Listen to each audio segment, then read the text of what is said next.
All right, down here in Melbourne, Glen Rushton, mate. A big fight for your stable here on the undercard of Sky Nicholson Mariah Turner, mate.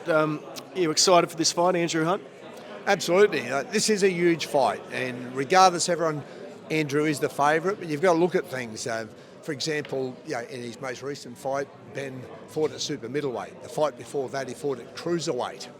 Okay, so this is a guy, Andrew's come up from welterweight, and we've got a guy coming down from cruiserweight, so he's 13 centimetres taller than Andrew Hunt. Okay, it comes to fight. He's only lost 2 times, and both times he's died on his sword, so he's been KO'd. So it means that this is a guy that's prepared to fight to the end. It's a heck of a fight. And Andrew Hunt, he's been out of the ring for a few years, but he's a talented fighter, Andrew Hunt. He's a really talented fighter. When he come back and fought Moona Fati, everyone was raving about Moona. He's going to be the next world champion. He's molesting people. He's just a destructive sort of fighter. And, Andrew, he was obviously a long shot to win that fight. You saw what happened there. Andy not only won the fight, but he got KO of the year. He put him to sleep with that brutal left hook we all saw. And so he's got the speed. He's got the power. Andy he's like a cat. He reminds me in his composure like Terence Crawford. That real animalistic, very aware. You make one slip and you're going to go to sleep. Mate, thoughts on the main event, Sky Nicholson Mariah Turner, and also Teremoana as well?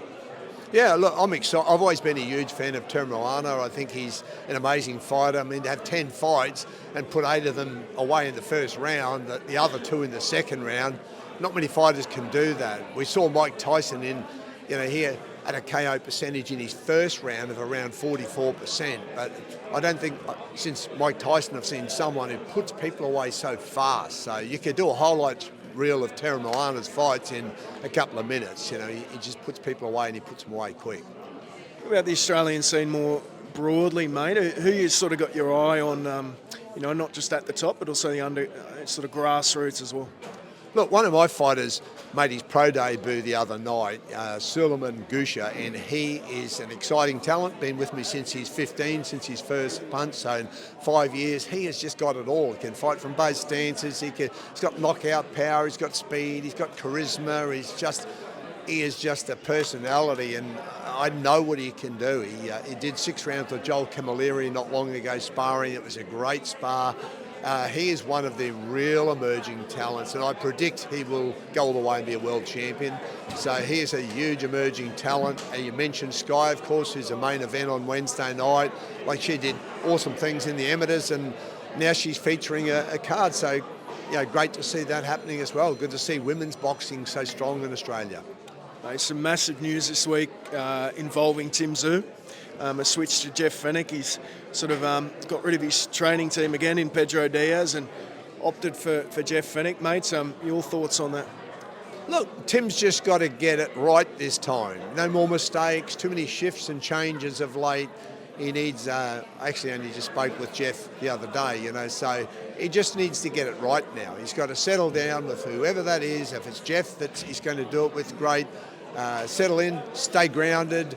And, I'd like to see Tim, personally, if it was my way, do his whole camp here, right here in Australia. Just get into a nice rhythm. Stop jumping back and forth over to America. Stop jumping all around the world. Just stay here, get your team right, get grounded, do the work, build the foundation, and then peak from there. And if he gets all that right, this is going to be a heck of a fight against Errol Spence Jr. This is an insane opportunity for Tim to fight a legend like Errol Spence Jr. here in his own backyard. He's had to keep going overseas for these big fights. He's got the best fight of his career. It's here. It's now. It's his time. He's got to get it done. So let's hope that he can get that fight done and won. Did you see any issues with Pedro Diaz and what he was doing with Tszyu? How did Tszyu look under Pedro Diaz, and also, did he need to make that change from Igor? And what do you think of the Fenech choice as a trainer? Look, you've got to get the guy right that can help you get your head right, get your body right, get your strategy right. You've got to get a guy that can put it all together. A lot of guys chase trainers around the world that he might be good at this or good at that. I believe it's the skill of putting it all together. and you've got to get your fighter mentally so he's indestructible and he believes completely, because, you know, belief isn't important. It is everything. It's everything. Without that, you're not going to get there. And against a fighter like Errol Spence Jr., you're going to get weighed, you're going to get measured. Hopefully he's not going to be found wanting. So we've just got to hope that whether it's Jeff, whether it's whoever it is that Tim chooses, he's got to get it right.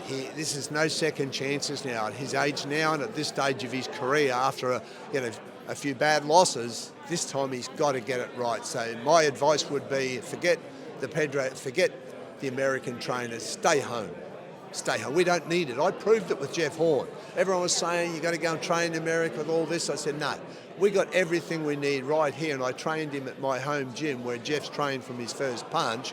We did it all from there. We brought everyone to there and we got it done. We got the job done against the fighter of the decade. So why can't Tim Tszyu do the same thing? Do it here. Anyone he wants, bring him here. When we fought Terence Crawford, I brought Ray Robinson here to Australia. You're going to bring them here. You know, he can afford to do that, bring them here. And I think that's one of the things I'd be saying to Tim. Tim, do it here. Do it all from here. If you do that right, you can win this fight. You and Jeff Fenech sort of went head-to-head a lot during your training career. You seem supportive of the choice. Oh, look, you know, I support trainers, as they say. When a fighter wins, a fighter's great. When a fighter loses, a trainer's up to shit.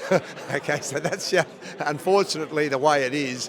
So trainers are always getting the dirty end of the deal. And, you know, as I say, you've got to decide a fighter has to sit down and says, who is the man that can put all of this together?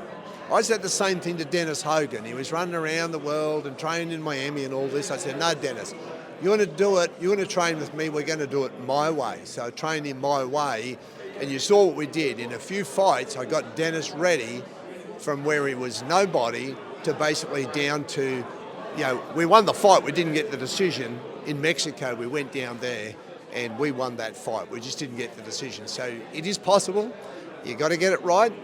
As I said, I'm not saying to Tim who trains you or whatever. If he's got the right relationship with Jeff, then go for it wholeheartedly. They've got to put their heart and soul into this. And, you know, as I said, anything I can do to help, I'd do to help. But, you know, I just hope he's got it sorted out right this time. And, I just hope he has a terrific camp. And I haven't liked what I've seen from Tim Tszyu the last few fights. I haven't liked it at all.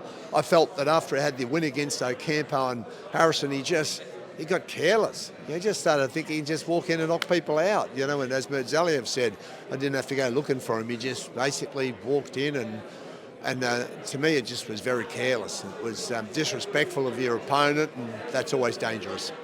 Yeah, and perhaps no one's more equipped to, Jeff Fenech's been there at the highest level, so no one's more equipped than Jeff Fenech to impart his wisdom on Tim.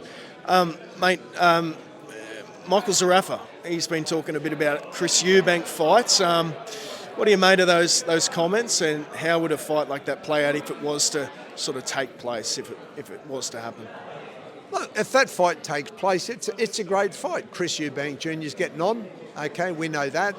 It's probably a good time for Michael Zarafa to fight him. You know, if Michael can get his prep right and get his head right, and I say that with a little bit of emphasis there, I feel Michael's biggest weakness is his mind, and I think if he can really get his head right, I think it's a winnable fight for him. You know, I think Chris Eubank Jr. is, I think, as I said, he's fighting him at the right time. So it's probably the right time. I don't know whether that fight is locked in or there's a promoter that's going to put that fight on. But, I think it's a winnable fight for Michael. But I do think with Michael, he's really just got to get his head right. He's got to get that right and build that belief. And I do see things there that concern me, but for his sake, I hope he gets it right. Outside the boxing ring, he's a really nice guy. So, we've got a good relationship. I haven't spoken to him for a while, but, I wish him all the best, and certainly I hope he can get his prep right, his head right, and, hopefully get the win over Chris Eubank Jr.